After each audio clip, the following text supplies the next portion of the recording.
আসসালামু আলাইকুম বন্ধুরা, আপনারা সবাই কেমন আছেন? আশা করি অনেক অনেক ভালো আছেন। এখন কথা বলবো দম সিনেমার গান নিয়ে। জি, ঠিক শুনছেন, দম সিনেমার গান নিয়ে কথা বলবো। তার আগে বলতে চাই, আমার এই চ্যানেলে আপনি যদি নতুন হয়ে থাকেন, প্লিজ সাবস্ক্রাইব করে একটু পাশে থাকুন, একটু ভালোবাসা দিন। বিনিময়ে আমি আপনাদেরকে অনেক অনেক অনেক বেশি ভালোবাসা দিব। তো চলুন দমের গান নিয়ে কথা বলি। সত্যি কথা বলতে এই ঘন্টা খানেক আগে এই দমের গান নিয়ে যে নিউজটা পাইছি সেটা পাওয়ার পরে আমি শকড শকড। দম সিনেমায় গান গাইতে যাচ্ছে আমাদের লিজেন্ডারি জীবন্ত কিংবদন্তি Sabina Yasmin. Can you imagine? Sabina Yasmin দম সিনেমায় গান গাইতে যাইতেছে।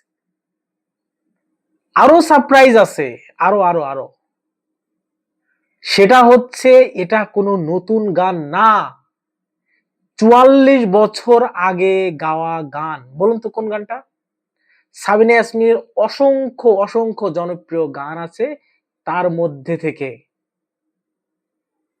এই মন তোমাকে দিলাম, তুমি চোখের আড়াল হও, কাছে কিবা দূরে রও, মনে রেখো আমিও ছিলাম, এই মন তোমাকে দিলাম।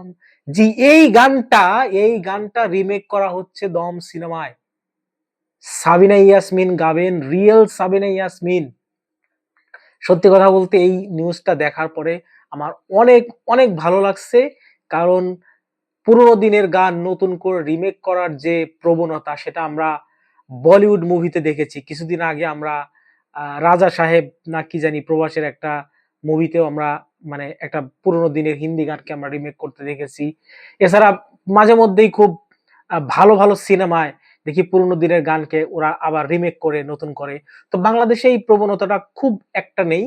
তো মাঝে মধ্যে ২-১ টা এরকম হইছে।